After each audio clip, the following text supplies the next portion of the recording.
ज्योति जी भोपाल से। राधे राधे। महाराज जी आपके चरणों में कोटि कोटि प्रणाम। महाराज जी जब भी हम कीर्तन सत्संग और मंदिर या पाठ में होते हैं तभी हमारा मन दूसरी जगह पर क्यों भटकता है और बुरे नहीं, ख्याल ऐसा क्यों नहीं। आते हैं? उस समय आप एकाग्र होते हैं इसलिए जान पाते हैं, और समय आप मन के साथ विचरण करते हैं इसलिए जान नहीं पाते। जब आप भजन में होते, मंदिर में होते, पाठ में होते, तब आप मन से अलग होकर परमात्मा में लगना चाहते हैं, इसलिए आप पकड़ पाते हैं कि आपका मन चला गया। और जब आप भजन में नहीं होते तो मन के साथ होते, इसलिए पकड़े कौन? चोर के साथ चोर मिला हुआ है तो फिर पकड़े कैसे? पकड़े तो जब जब उससे अलग हटकर, तो जब आप भजन में होते हो और फिर भागता है तब आप पकड़ पाते हो। जब आप पाठ में होते हो या भगवत चिंतन में होते हो फिर मन भागता है तब आप पकड़ पाते हो। भागता तो हर समय है, लेकिन जिस समय आप भजन में नहीं होते उस समय आप उसके साथ होते हो। ये विषयी पुरुष, ये जो धर्म विरुद्ध आचरण करें, उनको पता थोड़ी है कि हमारा मन हमारे साथ धोखेबाजी कर रहा है। वो तो मन जैसा कर रहा है वैसा कर रहे हैं, बड़े मौज का अनुभव करते हैं कि जैसा हम मन में आता है वो खाते हैं, वो पीते हैं, वो करते हैं, यार हम परम स्वतंत्र हैं। वो मन के तदात्म्य में है। और जब आप भजन में लगते हो तब उस मन से कूड़ा करकट निकलता है, तो गंदी गंदी बातें वो बाहर निकलती हैं। आपको लगता है इस समय मन गंदी गंदी बातें क्यों सोचता है? सोचता नहीं। जैसे झाड़ू लगती है, अब यहाँ गंदगी नहीं दिखाई दे रही, लेकिन अभी हटाया जाए और सोहनी लगाया जाए तो कूड़ा निकलेगा, पोछा लगाया जाए तो गंदा हो जाएगा कपड़ा। तो ये नाम जप है, ये जो अध्यात्म है, ये मन को निर्मल करता है। तो जब हम भजन में लगते हैं तो हमारे अंदर की मन की गंदगी निकलती है, और उस समय मन जब भागता है तो हम चूंकि एकाग्र हो रहे हैं तो हमारी पकड़ में आ जाता है। और जब हम विषयों में ही खेलते होते हैं तो मन को पकड़ नहीं पाते हैं। भजन करने से मन की गंदगी निकलती। तो जब हम भजन में बैठेंगे तो आप देखना उस समय वो गंदी बातें जो है वो निकल रही, तो साधक न जानने के कारण परेशान हो जाता है। हम उसको बिल्कुल आधुनिक शब्दों में समझाया कि जैसे हमें कोई मैसेज डिलीट करना है, तुम्हारे सामने आएगा ना, सामने ही तो आता है ना, तभी तो हम उसको डिलीट करते हैं। ऐसे ही हमारे मन में ये बहुत पुरानी चिप है, बहुत जन्मों के भरे हुए हैं, काम क्रोध लोभ मोह मद मत्सर। तो हो सकता है कि 1 करोड़ बार वही काम की वृत्ति की मैसेज आवे। एक डिलीट किया फिर वही काम, फिर वही डिलीट करो, फिर वही काम। तो 10वें वर्ष भजन करने पर वही बार बार वृत्ति, वही बार बार वृत्ति आती। साधक समझ नहीं पाता कि बार बार वही वृत्ति क्यों आती। वो वृत्ति नहीं है, 10,000 बार हमारे द्वारा वही क्रियाएं हुई हैं अनेक जन्मों में, वो सब भरा हुआ है मन में संस्कार। धीरे धीरे धीरे धीरे जब भजन करते करते शांत, जहां निर्मल मन हुआ तहां भगवान का साक्षात्कार हो जाता है। अभी तो बहुत कूड़ा करकट भरा हुआ है, बहुत भरा हुआ है। काम के, क्रोध के, लोभ के, मोह के, मद के, मत्सर के, न जाने कितने हमारी स्फुरणाएं, वासनाएं हैं, वो भजन के द्वारा धीरे धीरे शांत होती है, नष्ट होती है। तो उपासक विचलित ना हो, उस समय धैर्य पूर्वक लगा रहे कि अब ये नष्ट हो रहे हैं। और नाम जप में मन लगे न लगे तुम चिंता न करो। जैसे अग्नि को भाव से छुओ या गुस्सा हो के छुओ या कोई दूसरा छुआ दे या भूल से छू जाए, वो जला देगी, क्योंकि उसमें दाहिका शक्ति है। ऐसे ही भगवान के नाम में तारण शक्ति है, आनंद शक्ति है। चाहे भाव से जपो, चाहे, इसीलिए गोस्वामी जी ने लिखा है, भाव कुभाव अनख आलसहु नामो जपत मंगल दिशि दशहु। चाहे भाव से जपो चाहे कुभाव से जपो, वो आपके पापों का नाश करके आपको आनंद प्रदान करेगी। पर हमें बहुत काल तक, सातु दीर्घ काल निरंतर सत्कार सेवितो दृढ़ भूमि, हम दीर्घ काल तक सम्मान पूर्वक निरंतर नाम जपने का अभ्यास करें तो बहुत जल्दी आनंद की प्राप्ति हो जाए। मन जब तक इसमें गंदगी रहती तब तक चंचल रहता है, और जहां मन की ये वासनाएं हटी तो मन निर्मल और शांत हो जाता है। निर्मल और शांत मन ही भगवत साक्षात्कार करता है। निर्मल और शांत मन ही आनंद प्रकट करता है। अशांत और चंचल मन हमारे हृदय में दुख, चिंता, शोक, भय ये प्रकट करता है। इसलिए हमें धैर्यपूर्वक नाम जपना चाहिए। मन की भागा दौड़ मिट जाएगी। आप खूब जपिए, आप उसमें परेशान मत होइए। बिना आपके दस्तखत किए मन कुछ कर नहीं सकता। वो तभी करता है जब आप उससे मिल जाते हैं। आप मत मिलिए, वो गलत सलाह दे रहा, आप मत मिलिए, अपने आप को स्फुरना आएगी, शांत हो जाएगी, आपका बिगाड़ नहीं पाए। मन कह रहा है इनकी जेब से 100 रुपया निकालो, हम कहें नहीं, क्या कर पाएगा वो हमारे बिना। वो जब तक हम स्वीकृति नहीं देंगे तब तक शरीर कोई हलचल नहीं पैदा करेगा। बस इतना ही संभालना है। पर हम लोग मन को इतना प्यार करते हैं कि वो कहता है ऐसा, तो हम वैसे ही करने लगते हैं। ये जितनी जेल भरी है ना, ये सब मन की सलाह में ही भरी है। मन ने अनुमति दे दी और हम उसके सहयोग में हो गए, हमारी दुर्गति हो गई। और वही बन फिर जलाता है कि यार बहुत गलत हो गया। अगर न ये बात मानता तो आज जेल में ना होता, फिर वो रोता है। तो हमें लगता है पहले से सत्संग के द्वारा, शास्त्र स्वाध्याय के द्वारा हम अपने मन को कंट्रोल करना सीखें। अगर मन कंट्रोल हो गया तो सब बात बन गई। जितना दुख है इसी मन के द्वारा दिया हुआ है, जितनी गंदी बात है इसी मन के द्वारा फेंकी हुई है। हम इसी को सुधार लें। मन निर्मल, वैसे गांव की भाषा में कहते हैं मन चंगा तो कटौती में गंगा, नहीं कहते। अगर तुम्हारा मन पवित्र है तो कहीं जाने की जरूरत नहीं है, और मन अपवित्र है तो कहीं चले जाओ, वो सब जगह अपवित्रता ही फेंकेगा। इसलिए मन को पवित्र करने के लिए हम बार बार, इसलिए हमारे हर उत्तर में नाम जप जरूर होगा। आप नाम जप कीजिए, नाम जप कीजिए, क्योंकि नाम ही सर्व पापों का नाश करके आपको पवित्र करेगा। ये कलिकाल है, यहाँ दूसरा साधन नहीं होने वाला। होम, ध्यान, यज्ञ ये सब अब नहीं होने वाला। बहुत इस समय और किसी साधना से सिद्धि नहीं प्राप्त होगी, एकमात्र भगवान का नाम है। ये कलिकाल मलायतन मन कर देख विचार, श्री रघुनाथ नाम बिन नाहि नानाधार। एकमात्र भगवान का नाम जप करो, सब मंगल हो जाएगा। राजचुक जी इंदौर से। राधे राधे। राधे राधे महाराज जी। महाराज जी, सब्र और संतोष कैसे प्राप्त करें? जब तक भगवान का आश्रय नहीं होगा तब तक नहीं हो सकता। किसी व्यक्ति, वस्तु, स्थान के आश्रय से संतोष नहीं होता। अगर 100 की चाहत है, 100 मिल जाए तो 1000 की चाहत हो जाएगी। 1000 मिल जाए तो लाख की चाहत, लाख मिल जाए तो करोड़ की चाहत। रुपये से संतोष नहीं हो सकता।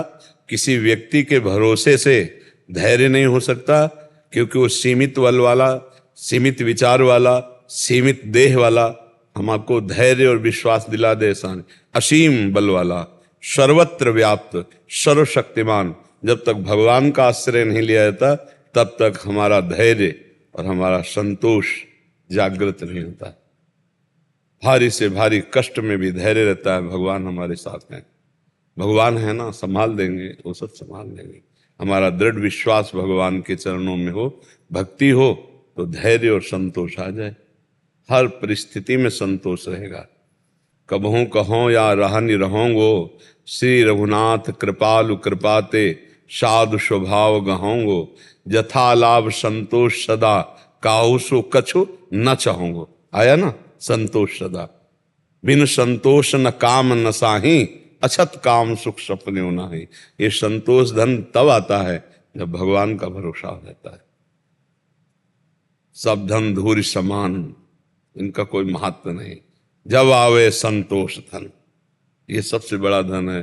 संतोष से ही कामनाओं का नाश होता है, और जिसकी कामनाएं शांत हो गई वही महापुरुष है, वही भगवान को प्राप्त कर लेता है, वही परमानंद को। यहाँ सब कामनाओं में परेशान है। देखो, कामनाओं का जाल बिछा हुआ, ये हो जाए, ये हो जाए, ये हो जाए। और जब संतोष आएगा, शांति आ जाएगी। ये भगवान से आएगी, किसी व्यक्ति, वस्तु, स्थान से नहीं आती। चाहे जितना बड़ा पद हो, उसे संतोष नहीं, उसे शांति नहीं। वो तुम्हारे सामने दिखाई देगा बहुत सुखी है, लेकिन जब हम लोगों से मिलते हैं तब पता चलता है। और शास्त्र सम्मत है, कभी भोगों से किसी को संतोष नहीं हुआ, कभी भोगों से शांति नहीं। त्यागात शांति अनंतरम, त्याग में शांति है, भगवान से संतोष है। जिसके प्राप्त कर लेने के बाद कुछ प्राप्त करना बाकी नहीं रहता, वो भगवान है। भगवान का जब बल होता तब धैर्य होता है। ठीक है, अभी भगवान की इच्छा से विपत्ति है, लेकिन कल संपत्ति भी हो जाएगी उनकी कृपा। तो हमारा धैर्य, जब हमारा भगवान से संबंध नहीं रहता तो हम विचलित हो जाते। अब क्या होगा, अब तो हम मर गए, अब तो हमारा सब कुछ बिगड़ गया। तभी लोग फिर शरीर नष्ट करने लगते हैं, धैर्य छूट जाता है। छोटी छोटी बातों में लोग अपने शरीर का नाश कर ले। जैसे एक विद्यार्थी फेल हो गया, एक खिलाड़ी हार गया, कई तरह के हैं। हर प्रयास करने के बाद नौकरी नहीं लग रही, नौकरी लगते लगते भी नहीं लग पाई, मतलब बहुत सी समस्याएं। नौकरी लग गई, सब कुछ हो गया, बढ़िया ब्याह हो गया, लेकिन संबंध सही नहीं हुआ, अब पूरा शांति। बिना भगवान के भजन के पाप नष्ट नहीं होता, और जब तक पाप रहता है तब तक कामनाएं, अशांति, दुख बना रहता है। और अशांतस्य कुतः सुखम, जिसका चित्त ही अशांत है, कहाँ सुख मिल सकता है। बहुत सावधान। इसीलिए अध्यात्म के बिना मृत जीवन है, मरा हुआ जीवन है। सांसारिक जीवन कोई जीवन है, अध्यात्म से खिला हुआ जीवन अध्यात्म ही सब कुछ है। अध्यात्म के बिना कुछ नहीं। तो धैर्य, संतोष, शांति, आनंद, ये सब अध्यात्म में है, भगवान के चरणों में। किसका प्रश्न था, समझ पा रहे हो आप बच्चा? हाँ। मनोज कुमार जी दिल्ली से। राधा वल्लभ श्री हरिवंश। गुरुदेव, मैं YouTube के माध्यम से पिछले कुछ महीनों से आपके एकांतिक वार्तालाप और सत्संग से जुड़ा हूँ।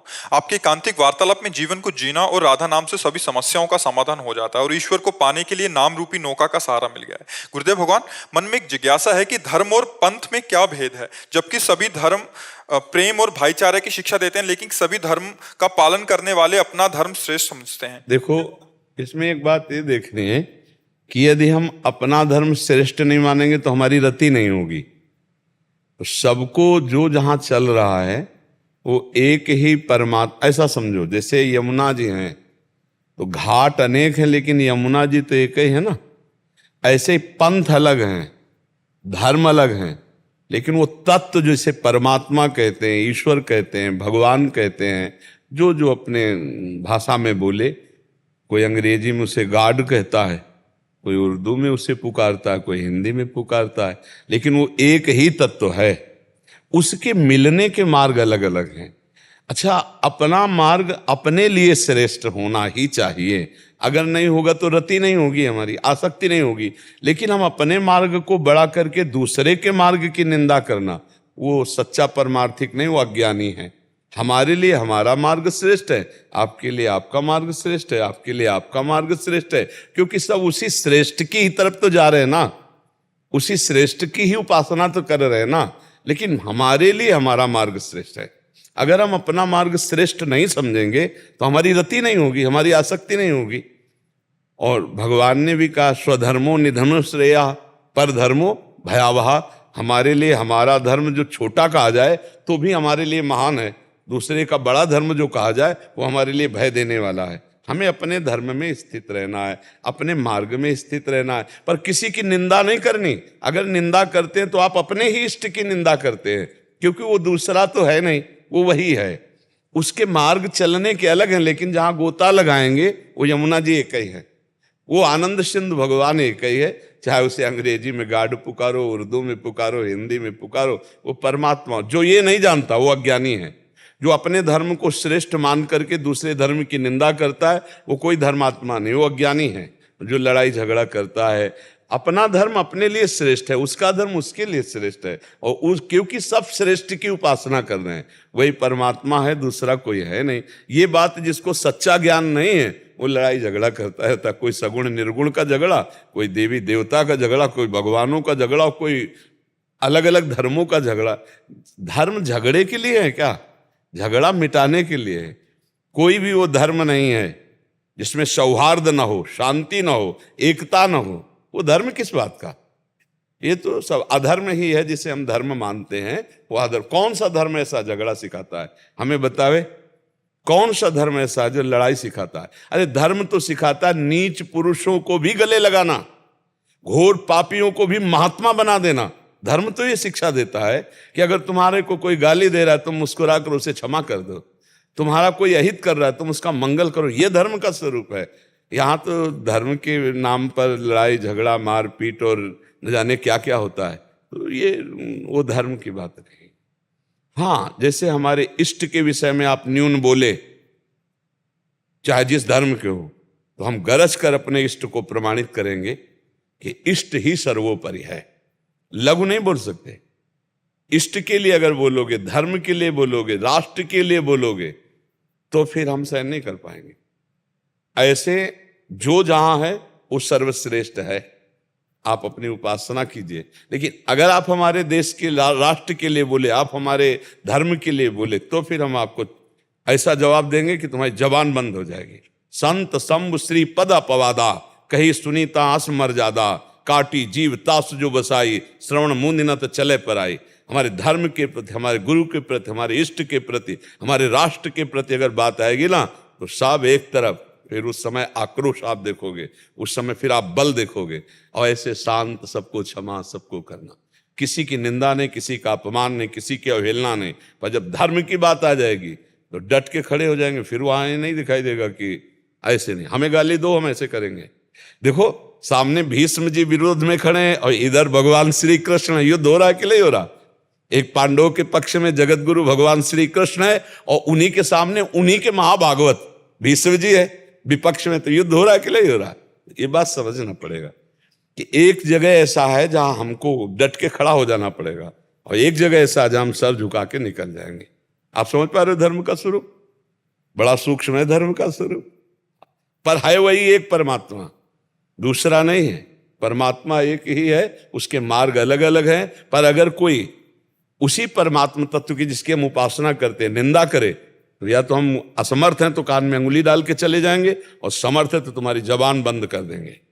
तप बल से, बुद्धि बल से, ज्ञान बल से या शरीर बल से, किसी भी बल का प्रयोग करके तुमको हम दबाएंगे। ये धर्म का स्वरूप है। काटी जीभ तासु जो बसाई श्रवण मुनि, काटने का मतलब उसकी जबान को रोक देना। अब दोबारा तुम ऐसा नहीं बोल सकते, इष्ट के प्रति नहीं बोल सकते, धर्म के प्रति नहीं बोल सकते। तो बात समझ रहे ना? इसे झगड़ा नहीं कहते। अपने इष्ट के विषय में नहीं, अपनी निंदा सुन जाए। जैसे अपनी निंदा में कोई बोले, हमारे सामने कोई बोले कि आपको ऐसा बोल रहा है, ऐसा, उसकी मस्ती है, जवान स्वतंत्र है, गाली दे कोई। हम बोले किशोरी जी के विषय में बोल रहा है ऐसा, गुरुदेव के विषय में बोल रहा है, वृंदावन के विषय में, राष्ट्र के, फिर उसकी जवान का उत्तर ऐसा कि सामने फिर तो बैठ ही नहीं सकता, फिर बोल ही नहीं सकता। जितना बल भगवान, दीपक अपनी जगह प्रकाश करेगा, हाइलोजन अपनी जगह, सूर्य अपनी जगह, जितना भगवान ने प्रकाश दिया उतने प्रकाश से उसके अज्ञान अंधकार का नाश करेंगे। समझ पा रहे आप? अमन वर्मा जी हिसार से। श्री राधे गुरुदेव आपके चरणों में कोटि कोटि प्रणाम। गुरुदेव, मैं जैसे को तैसा वाली बातों में विश्वास रखता था पहले, जो लोग जैसा आचरण करते थे। तुणीर में हर तरह के बाण होते हैं, अग्निबाण होता है, तो फिर वरुणास्त्र भी होता है, फिर वायुवास्त्र भी होता है, पर्वतास्त्र भी होता है, तो वज्रास्त्र भी होता है, हर बाण होता है। ये नहीं कि ऐसा नहीं होना चाहिए, जैसे को तैसा संस्कृत में कहते सठे साठ्यम समाचरित, ये भी एक बाण है तुणीर में। हर जगह यही काम नहीं करता है, हर जगह काम नहीं करता है, कहीं कहीं उस बाण का भी प्रयोग किया जाता है। बड़े बड़े संत उसका प्रयोग करते हैं। जब देखा गया कि साम से, प्रलोभन से, हाथ जोड़ने से काम नहीं चल रहा, तो फिर दंड का प्रयोग किया गया। नीति है ना, साम दाम दंड भेद।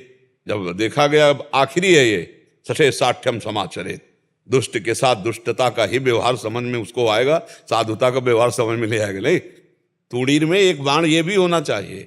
वो ऐसा नहीं कि व्यवहार में बहुत सावधानी की जरूरत है। अब जैसे कोई किसी को छेड़ रहा है, भाई साहब आप ऐसा गंदा, तो आपके गाल में तमाचा मारेगा आके। जो उसको पता है ना कि पहला थप्पड़ ऐसा पड़ा कि उसको तमार आ गया, फिर वो नहीं झाकेगा, फिर वो समझ जाएगा। तो ये भी होना चाहिए। ऐसा नहीं है कि जैसे को तैसा वाली बात एकदम गलत है, नहीं, सहनशील बनो, लेकिन जहां आवश्यकता है एक सीमा तक, फिर इसके बाद फिर जैसे भगवान शिशुपाल को बोले थे 100 तक बोले थे ला 100 गालियां दे दो, 100 तक चुप रहेंगे, इसके बाद आगे फिर सुदर्शन चक्र के द्वारा गर्दन उतार ली। तो एक सीमा है, इसके बाद कोई बढ़ता है तो हमारा कानून है, हमारी धर्म व्यवस्था है, उसके अनुसार भी बर्ताव करना चाहिए। कुछ ऐसे स्वभाव के लोग होते हैं कि जो इसी बाण को समझते हैं, सठे साठ्यम समाचरित, वो दूसरे बाण को, साम को, दाम को, भेद को नहीं समझ, वो केवल दंड नीति को समझते हैं। वो दंड के अधिकारी तभी उनकी समझ में आता है, और आएगा ही नहीं। पैर छू ले आप, हाथ जोड़ ले आप, कुछ देने की बात कह लो, दाम दे करके, शाम विनय नीति के द्वारा, भेद उसको किसी तरह समझाकर, वो केवल दंड से सुधरने वाले जीव होते हैं। तो जो दंड से सुधरने, उनको ज्यादा चांस नहीं दिया जाता, 1 और 2 और तीसरे में फिर दंड का विधान कर दे। तो हमारी भारतीय कानून व्यवस्था स्वयं दंड ना दे करके भारतीय कानून व्यवस्था को समर्पित कर दे। अगर स्वयं दंड देगा तो स्वयं अपराधी बन जाएगा। तो दुष्ट के साथ व्यवहार फिर साधुता का नहीं चल पाएगा, क्योंकि गृहस्थी में और संसार में चलना है तो एकदम जान जाए ना आदमी तो आपको परेशान कर देगा। और उसको ये पता हो कि इस व्यक्ति को छेड़ने का मतलब ततैया को छत्ते पे ईंट मारना, वो कभी नहीं छेड़ेगा। 3 दिन विनय करते हुए भगवान श्री राम को हो गए, समुद्र को आ जाना चाहिए था। स्वयं भगवान उपवास करके विनय कर रहे, जब नहीं माना, लक्ष्मण बाण सरासन अनु शोषो वारिद विशिक्र शानु लाव अग्नि बाण, कनक थार भरी मन आ गए। विविध प्रकार के रत्नों से भरी थाल लेकर विप्र रूप मतलब महाराज 3 दिन से उपवास बैठे थे, तब तुम्हारी समझ में नहीं आया? अग्निबाण से तुम्हारी समझ में आ गया? कुछ ऐसा है कि कहीं कहीं विनय काम नहीं करती। विनय न मानद जलद जड़, गए 3 दिन बीत, बोले राम सकोप तब, बिनु भय होए लक्ष्मण बाण सरासन हानु, सोखों बारिद विशिक्र सानु, 60 सन विनय कुटिल सन प्रीति, सहज कृपन सन सुंदर नीति, ममता रत सन ज्ञान कहानी, अति लोभी सन विरति बखानी।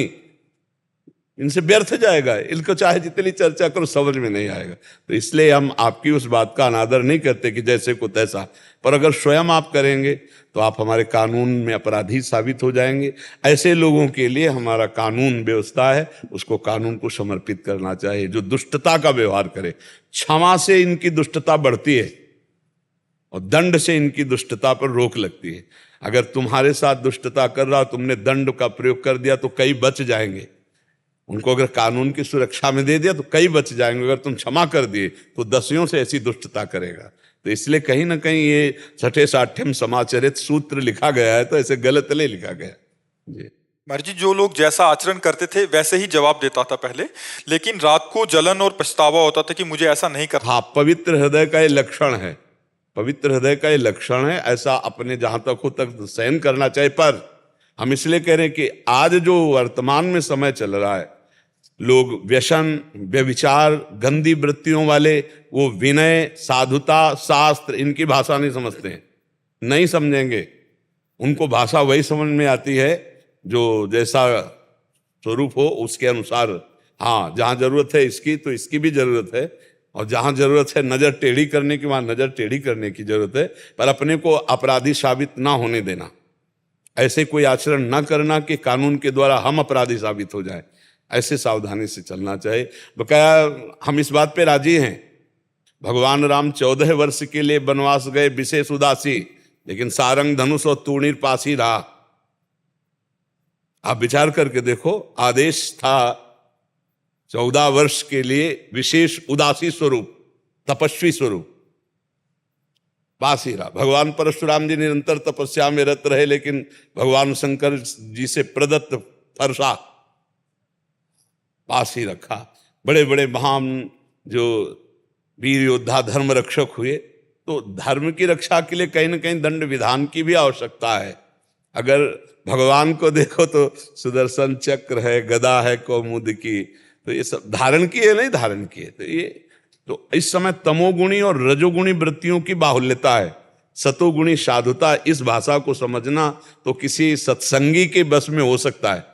जो सत्संग सुनता है, शास्त्र स्वाध्याय, वो इस भाषा को समझ सकता है। नहीं, इस भाषा को आजकल नहीं समझा जाता, उसे कमजोर माना जाता है जो ऐसे बात करता है। जो ऐसे बात करता है उसका उपहास उड़ाया जाता है। आज का समय जो है ना, हाँ, तो ये अंदर से रखे, लेकिन नजर में दम होनी चाहिए। हमारा धर्म, हमारा राष्ट्र, ये हमारा जीवन है, हमारा प्राण है। हमको इस पर कि कोई हमारे राष्ट्र पर आतंक करे तो हम सहन कर ले, नहीं, फिर उसके लिए हमें प्राण देना पड़े तो सहज में। हमारे धर्म के लिए, हमारे गुरुजनों के लिए, हमारे इष्ट के लिए, तो ये थोड़ा होना चाहिए, इतना तो होना चाहिए। यशपाल अरोड़ा जी। राधा वल्लभ श्री हरवंश। महाराज जी, कुछ वर्ष पहले दास का ठाकुर जी के प्रति काफी झुकाव था। अब दास का मन ठाकुर जी के प्रति न लगकर मोह माया में लग रहा है। इतने वर्षों बाद दास को भक्ति मार्ग में काफी उन्नति कर लेनी चाहिए थी, जबकि दोबारा कैसे आऊं महाराज? चूक हो रही है, संभालो इसको। देखो, मटकी में अगर 1-2 छेद हो जाएं वो कभी भरेगी नहीं। उन छेदों को देखो, उन दोषों को देखो जो तुम्हारी भक्ति रूपी रस को हटा दिए। कोई न कोई भोग ऐषणा, कोई न कोई इंद्रियों की स्वतंत्रता, मनमानी आचरण या कोई अपराध प्रवृत्ति जो धर्म मार्ग में नहीं होनी चाहिए, वही हमारी भक्ति को क्षीण कर सकती है, अन्यथा नहीं।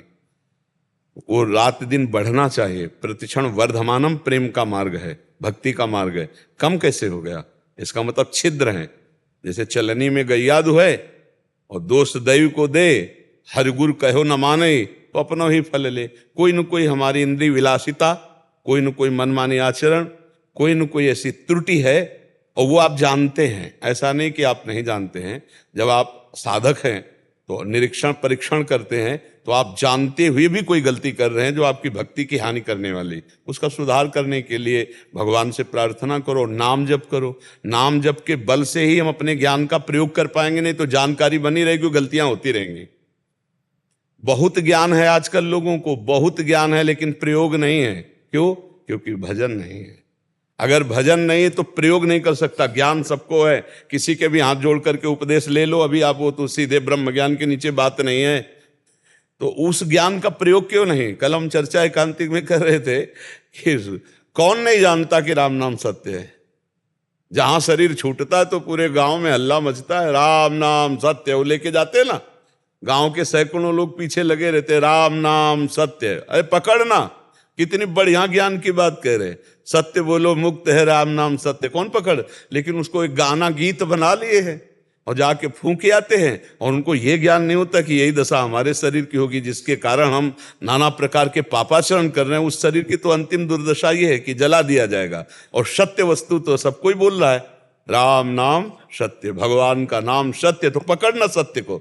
उमा कहूं मैं अनुभव अपना, सत हरि भजन जगत सब सपना। चौपाई तो बहुतों को याद होगी, लेकिन आचरण में उतारना कठिन। तो सत्य मानिए, भक्ति मार्ग में यदि हमारी कमजोरी हो रही तो हम अब जांच करें, हमारे अंदर कोई छिद्र है, छिद्र दोष जो हमारे भक्ति रस को छीण कर रहा है। अब उसको स्वयं निरीक्षण परीक्षण करें, भगवान को साक्षी करके स्वयं जज बने अपना। तो जो गलत है उसको प्रायश्चित करे, उसका सुधार करे, नियम ले। अब लो नशानी अब ना नशे हो, आगे बढ़ जाओगे। भगवान बड़े कृपालु हैं। हमारे प्रभु का ऐसा स्वभाव है कि विमुख भये निमिषौ न अकृपा, जब चितए तब वैसे। सन्मुख होकर हम उनकी स्तुति कर रहे हैं तो वो जैसे दिखाई दे रहे ना, विमुख होकर गलत आचरण मन का फिर देखा तो वैसे। जन अवगुण प्रभु मान न काऊ, दीन बंधु अति मृदुल स्वभाव। कैसा स्वभाव है कि अपने जन के अवगुण को नहीं देखा, मेरा जन है, मेरी शरण में है, मेरी प्रबल माया चूक हो गई, चलो फिर आगे बढ़ो। जब चितए तब वैसे कृपालु दिखाई दी। बहुत करुणा में प्रभु है। आगे बढ़िए, अपने दोषों को देखिए और उनको निकालिए। जो इंद्रियों का विलास और मन की मनमानी, इसी से दोष होते हैं और इसी से फिर भक्ति ढक जाती है। अनर्थ क्रियाएं भक्ति को ढक देती हैं। इसीलिए कहा श्री कृष्ण अनुकूलेन प्रतिकूलस्य विसर्जनम। अपने आराध्य देव प्रभु के अनुकूल आचरण हो और प्रतिकूल आचरणों का त्याग हो, तब भक्ति रंग लाती है। अब प्रतिकूल आचरण करता रहे तो फिर भक्ति रंग नहीं लाएगी। समय चाहे 50 वर्ष हो जाए, समय 50 वर्ष हो गए, अंधा बटे पड़ा चबाए तो हाथ में क्या लगेगा। एक अंधा एक दुकान में मूंज का रस्सी बट रहा था, पड़ा आकर भैंस का चबाने लगा, और जितना बटता ऐसे करता उसको दिखाई तो दे नहीं, पड़ा चबा रहा है। तो वासना रूपी पड़ा हमारी भक्ति रूपी रस्सी को चबाता चला जा रहा है। बाद में क्या बचा? कुछ नहीं बचा। जैसे आप अभी देख रहे हो और कह रहे हो कि हमारा हृदय जैसा बढ़ना चाहिए था वैसा भक्ति रस में नहीं बढ़ा, हमें लगता है हमारा भक्ति रस क्षीण हो गया। तो कोई दोष है जो उस भक्ति को हटा रहा है, और वो आप जानते हैं। ऐसा नहीं ये तो केवल मूर्खतावश कह दिया जाता है, नहीं नहीं जी हमें पता नहीं। पूरा जिस समय कह रहे हो तुम कि हमें पता नहीं, तुम्हारे दिमाग में सामने खड़ा है दोष। आप देख लो, सामने खड़ा है, आपको अनुभव है कि आपसे क्या गलती हो रही है। अंदर से आप देख लीजिए, ढूंढ लो। हम खुद में कह रहे हैं, इंद्रियों की विलासता, मन की मानी, मनमानी आचरण, इंद्रियों की विलासता। अब जैसे कोई भक्ति जन्य अपराध होते हैं वो भगवान गिनते नहीं। सेवा अपराध बन गया, कुछ नामा अपराध बन गया, या कुछ धामा अपराध बन गया, या कोई वैष्णव अपराध, तो भगवान जल्दी जल्दी उसको निपटा देते हैं। अंदर जलन होगी और प्रायश्चित हो जाएगा, चल। लेकिन जब हम इंद्रियों की विलासता, तो फिर जो इच्छा करियो मन माई, हरि प्रसाद कसे दुर्लभ नाई, भगवान उसे नहीं रोकते। जैसे बच्चा खिलौनों में आनंदित हो रहा है तो माँ झांक के देख लेती है, आनंदित है, आनंद। जब वो खिलौनों में खेलने से रोएगा तब फिर वो अगला अपनी गोद में उठा करके माँ अपना स्तनपान कराएगी। तो हरि देख रहे हैं कि आप भोगों में राजी हो तो खेलो खिलौनों में। और अगर जिस दिन खिलौनों को छोड़कर रुदु सुश्रम राजन कृष्ण दर्शन लालसा, तो भगवान कृपा करके अनुभव करा देंगे कि वो आपके हृदय में ही बैठे हुए हैं। तो नाम जप करो, अपनी कमियों को अपने सामने लाओ और एक एक करके भगवान की कृपा बल से उनको ढूंढ ढूंढ कर, जैसे झाड़ू लगाते हैं, पोछा लगाते हैं, ऐसे हम एक एक कमियों को हटाते हैं तो हमारा हृदय निर्मल हो जाता है। और निर्मल जन मन सो मोहि पावा, जहां मन निर्मल हुआ भगवत प्राप्ति होगी। समझ पा रहे हैं आप? रितेश परमार जी, कर्नाटक से।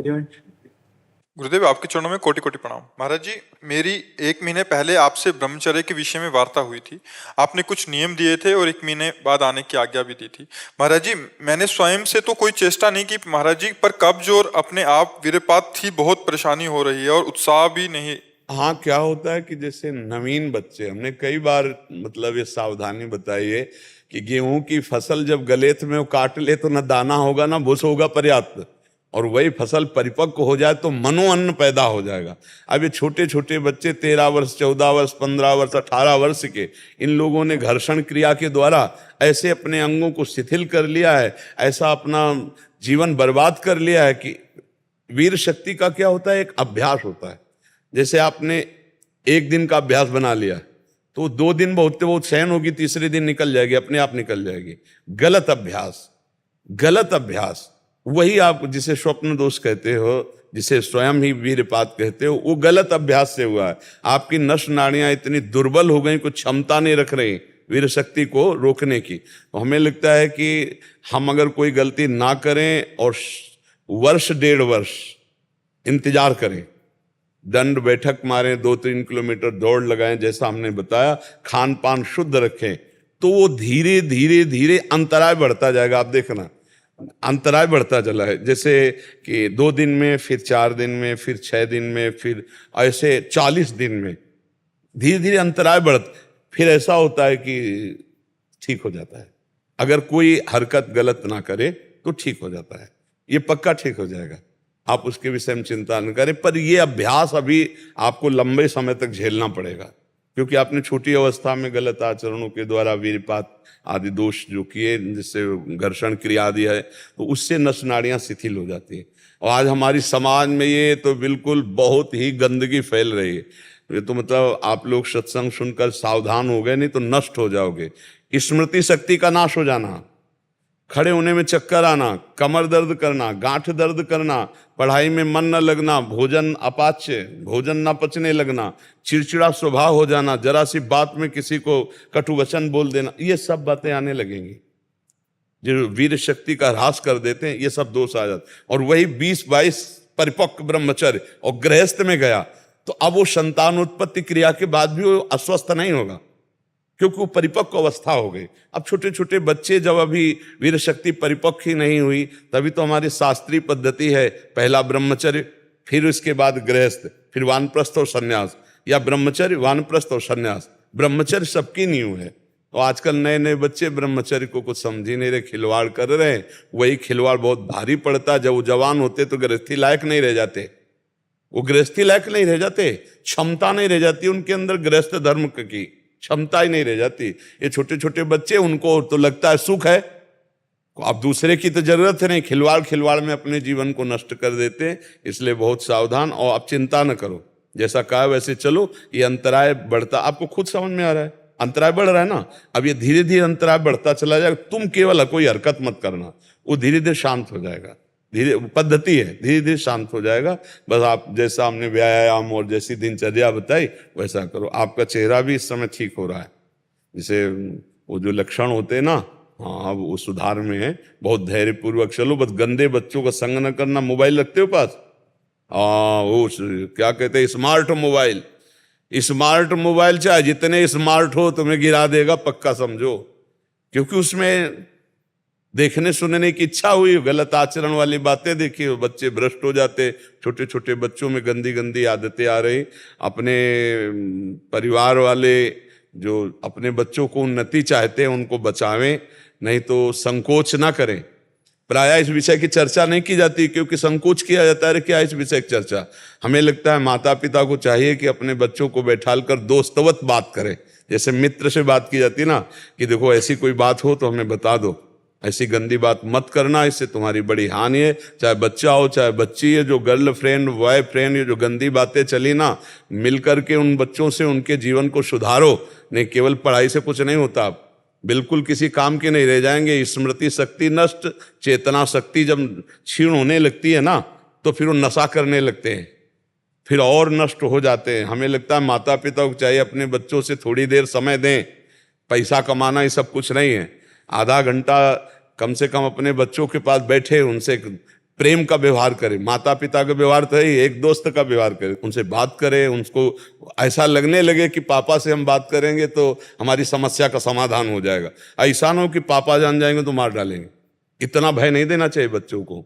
बच्चों को इतना प्यार देना चाहिए कि उनको लगे कि मेरी हर समस्या का समाधान मेरी मम्मी है, मेरे पापा है। तो वो अपनी गलतियां जब सामने रखें, आप उनका अध्यात्म के द्वारा, बुद्धि के द्वारा अगर संभालें तो बच्चे उन्नतिशील हो जाएंगे। तो ये छोटे छोटे बच्चे जो गंदे आचरणों में जा रहे हैं, माता पिता को चाहिए संकोच ना करके उनसे खुल के बात करके और उनकी इन कमियों को सामने रखकर उनको संभाला जाए, नहीं तो आगे उनका जीवन चरित्र बहुत बिगड़ जाएगा, फिर वो संभल नहीं पाएंगे। सोच शक्ति खत्म हो जाती है। जब 20 वर्ष तक अगर बचा ले गए तो फिर वो गृहस्थी में भी जाएंगे, कुछ उनका बिगड़ने वाला नहीं। 20 वर्ष के पहले ब्रह्मचर्य बहुत घातक है नाश करना। और आजकल 13, 14, 15 वर्ष की अवस्था से ही बच्चे इधर उधर सब करने लगते हैं। तो माता पिता को चाहिए, गुरुजनों को चाहिए, टीचर को चाहिए ऐसी शिक्षा दे। अब ऐसी डॉक्टर लोग शिक्षा देते हैं। हमको बच्चों ने बताया कि डॉक्टर लोग ऐसी शिक्षा देते हैं कि ऐसा करने से स्वास्थ्य बढ़ता है। अरे कैसे स्वास्थ्य बढ़ता है? जो ब्रह्मचर्य नहीं हो स्वास्थ्य बढ़ जाएगा? ये बहुत गलत गलत शिक्षाएं देती है। कुछ ऐसे सीरियल हैं, कुछ ऐसी मतलब फिल्में हैं जिनके देखने से बच्चों को प्रोत्साहन मिलता है गलत कार्यों के लिए। उनको प्रोत्साहन मिलता है ब्रह्मचर्य त्याग का।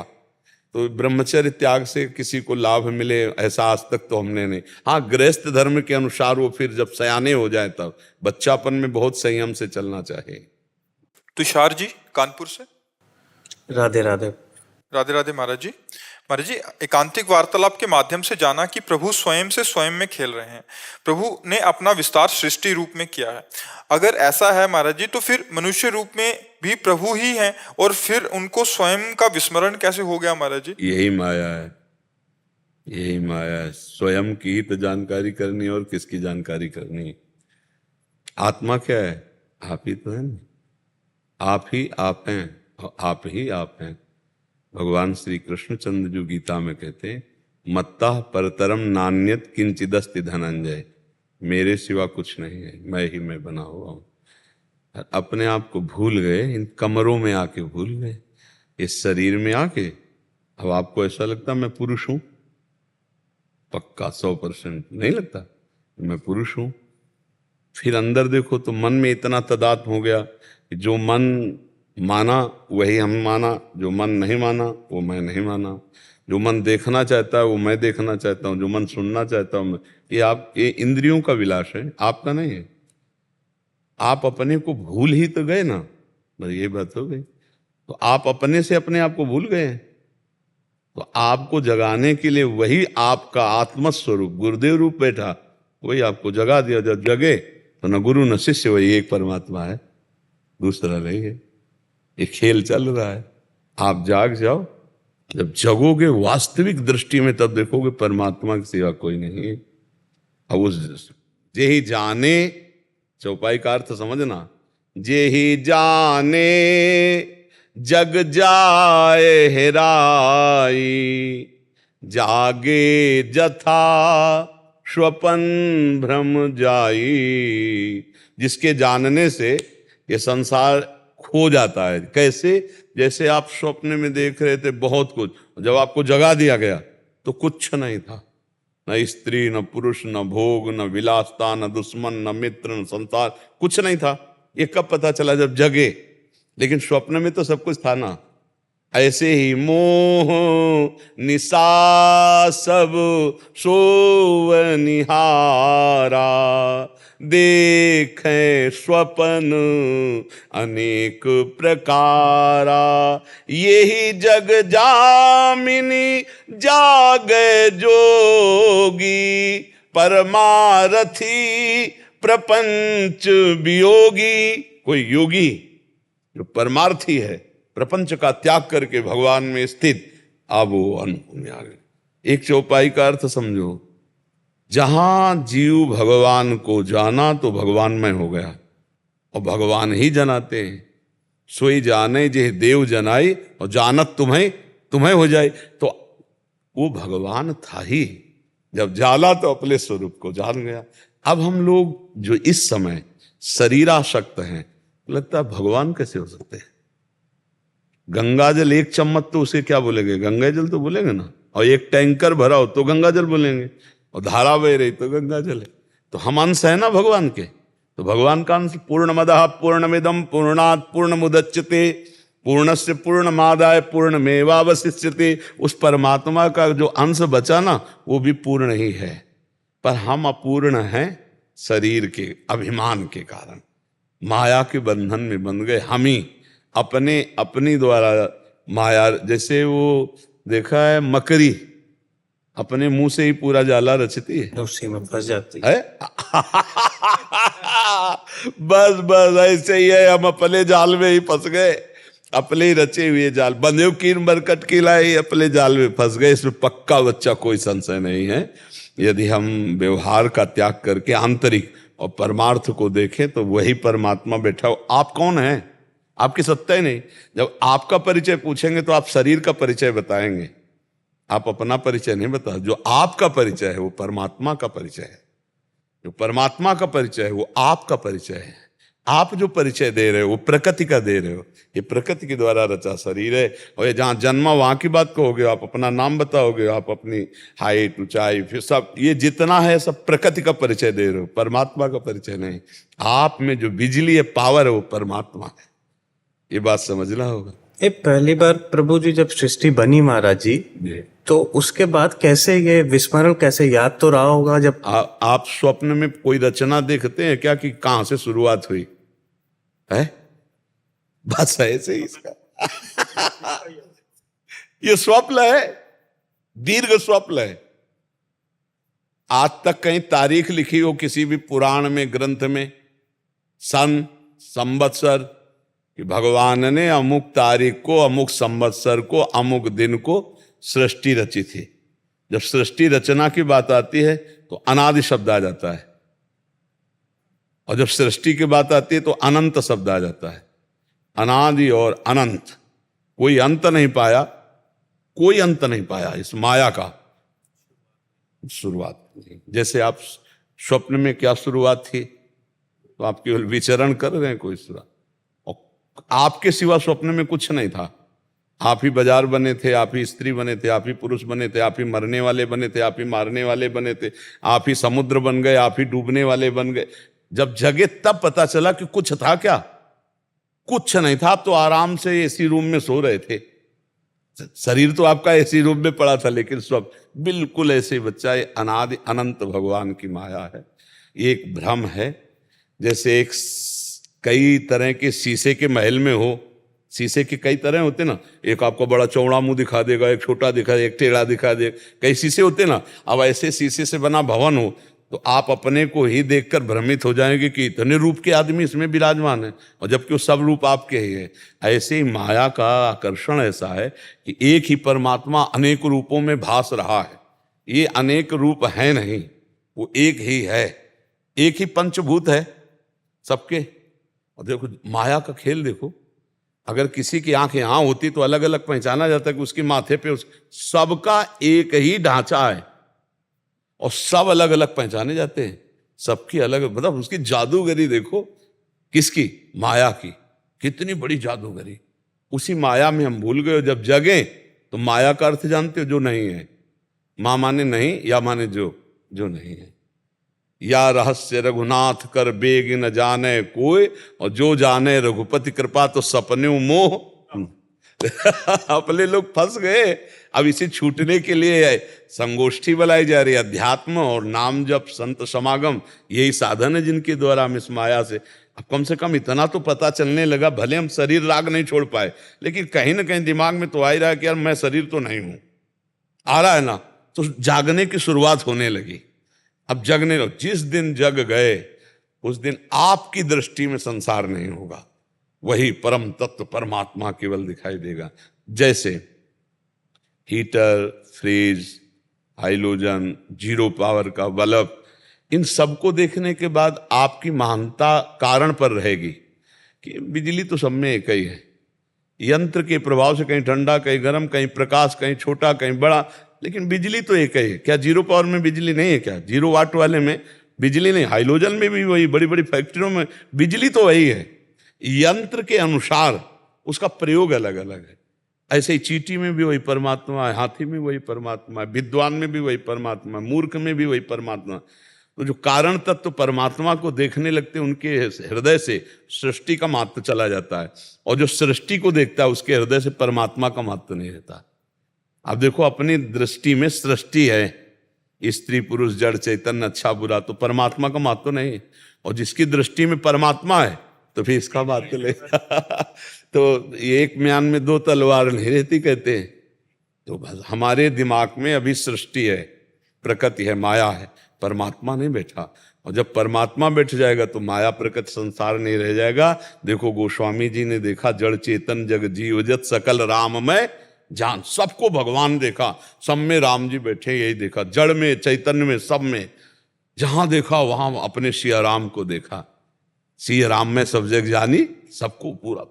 हम कहाँ देख रहे हैं? हम स्त्री देख रहे हैं, पुरुष देख रहे हैं, दुष्ट देख रहे हैं, अच्छा देख रहे हैं, बुरा देख रहे हैं, तो हम परमात्मा नहीं देख पा रहे हैं।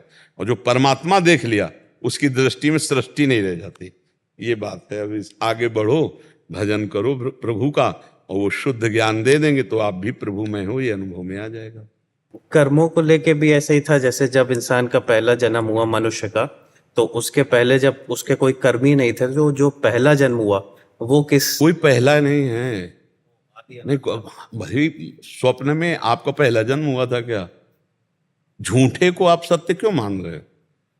आप उसे सत्य, हम यही कह रहे हैं, जब सृष्टि आप देखो, ये जो कर्म है, ये जो जन्म है, ये सृष्टि है ना, इसलिए परमात्मा नहीं आपके ज्ञान में। और जो परमात्मा तो ये है ही नहीं ना। स्वप्न में कुछ था क्या? कुछ नहीं था, तो उसकी चर्चा नहीं है, उसकी सत्ता ही नहीं है। नास तो विद्यते भाव, ना भाव विद्यते सता, असत की सत्ता ही नहीं है, भ्रम है वो। हाँ, यही बात समझ में आए। जासु कृपा सब भ्रम मिट जाई, गिर जासु कृपालु। अगर हम उसकी सत्यता मानेंगे तो फिर ये भ्रम जाएगा नहीं। स्वप्न में प्रारंभ, मध्य और अंत तीनों झूठे थे। क्या प्रारंभ था, क्या मध्य था, क्या अंत था, उसकी सत्ता ही नहीं है। नासतो विद्यते भाव, उसकी सत्ता ही नहीं है, असत की सत्ता ही नहीं है। और हम सारा विद्वता, सारा जोर इसी की सत्ता पे लगा देते हैं। जो है नहीं उस पर हम क्यों रहे?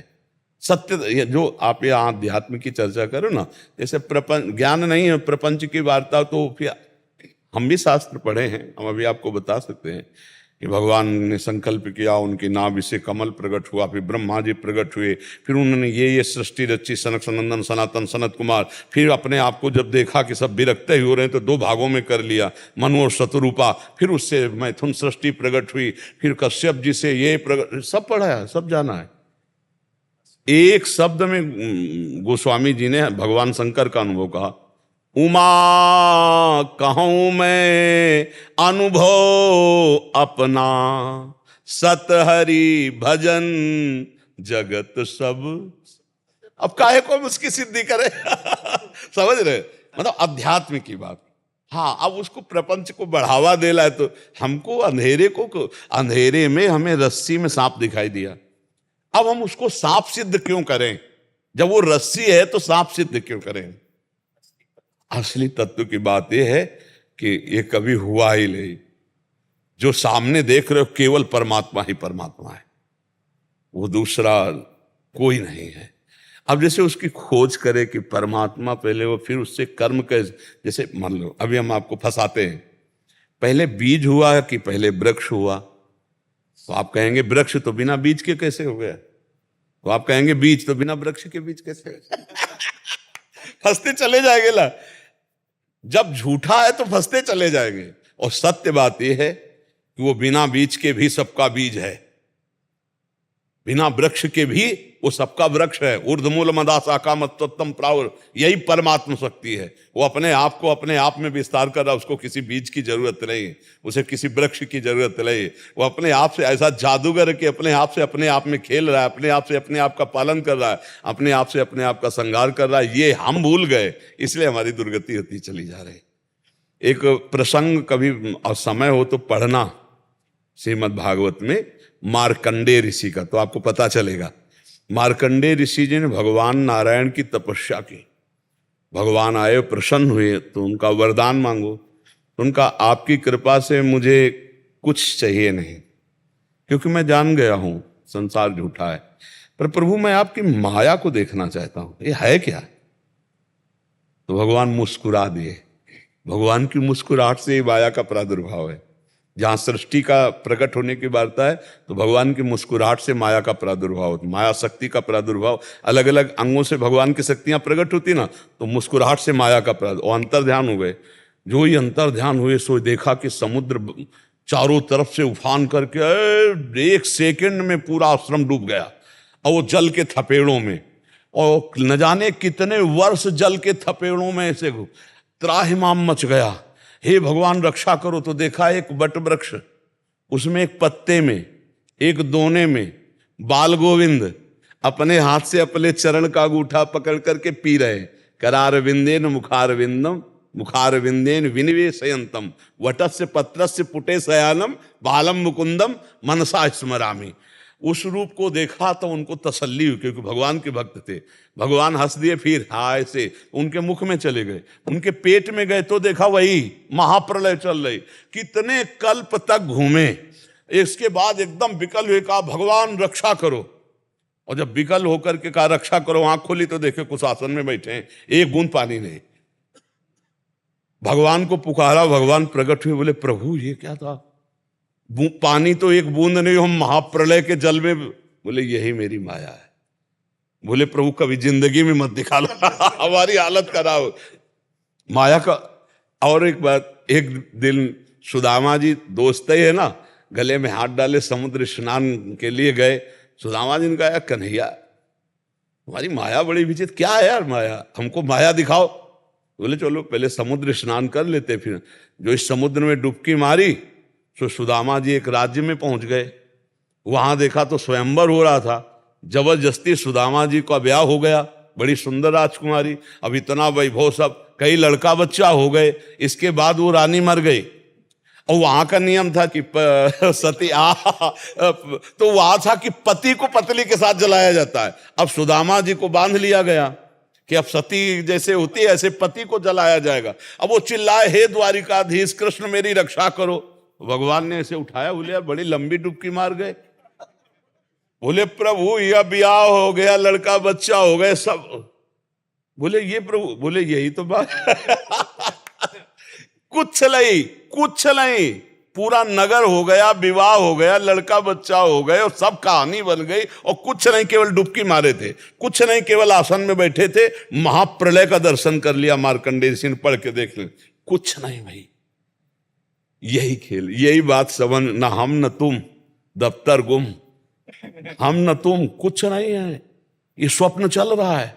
और जब जगोगे तो तुम ही तुम होगे, हम नहीं होंगे। हम भी तुम हैं और तुम भी हम हो। बस ये रात से। अब चूंकि बच्चा बहुत अच्छा प्रश्न किए, इसलिए खोल करके तुम्हें कुछ नहीं है। अब उसी को 3 प्रकार से हम जानना चाहते हैं, ज्ञान योग के द्वारा, अष्टांग योग के द्वारा, भक्ति योग के द्वारा। तो फिर उसकी अलग अलग पद्धतियां हैं, लेकिन जब जानकारी पक्की होगी तो एक ही होगी। जैसे ज्ञानी जानता है तो सर्वम खलमिदम ब्रह्म, और भक्त जानता है तो वासुदेवासुरमिति, मेरा इष्ट ही सब कुछ है। और ऐसे योगी देखता है तो सर्वत्र परमात्मा ही है। यही अनुभव सबको आखिरी में यही अनुभव होता है कि एक ही है, एको ब्रह्म द्वितीयो नास्ति। ये सबको अनुभव होता है। भक्त को अनुभव होता है ब्रह्म नहीं, माया नहीं, नहीं जीव नहीं काल, अपनी सुदिना रहे एक रहे हो। एक ही पे आकर के, तो एक ही था, एक ही है, एक ही रहेगा। ये स्वप्न है, दीर्घ स्वप्न है। अगर इसको जान जाए तो फिर सब कुछ बात बन गई। जानने के लिए हमें मानवदेह मिला, संत समागम मिला है, बहुत अच्छा है। हम इसलिए प्रसन्न है कि नवयुवक होकर आप अध्यात्म दर्शन की तरफ बढ़ रहे हो। भगवान बुद्धि शुद्ध करें और आगे बढ़ो, इसका लाभ लो। मनुष्य जीवन का लाभ यही, नहीं तो नवीन अवस्था में विषयों में लोग भ्रमित होकर अपने जीवन को नष्ट कर देते हैं। राधा राधा राधा राधा राधा राधा राधा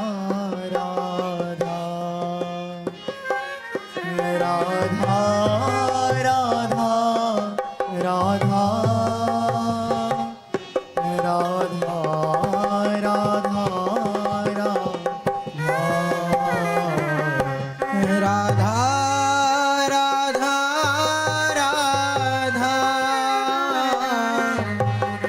राधा राधा राधा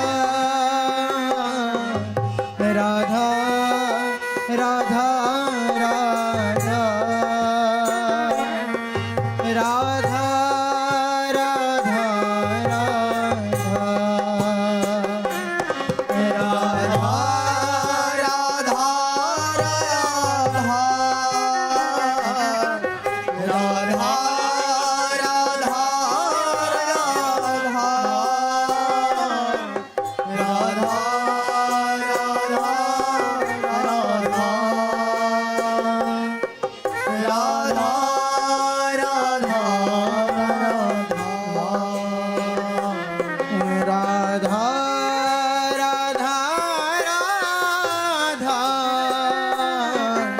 राधा राधा राधा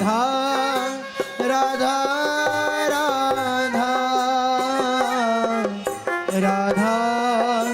राधा राधा राधा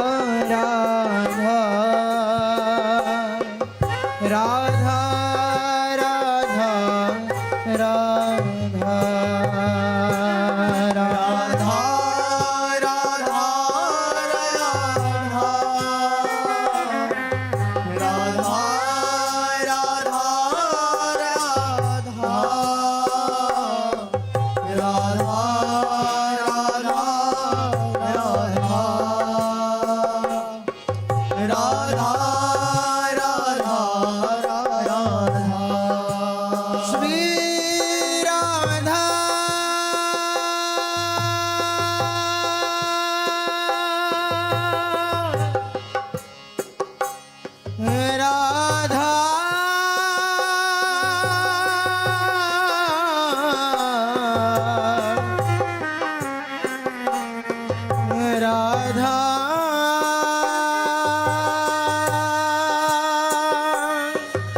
राधा राधा राधा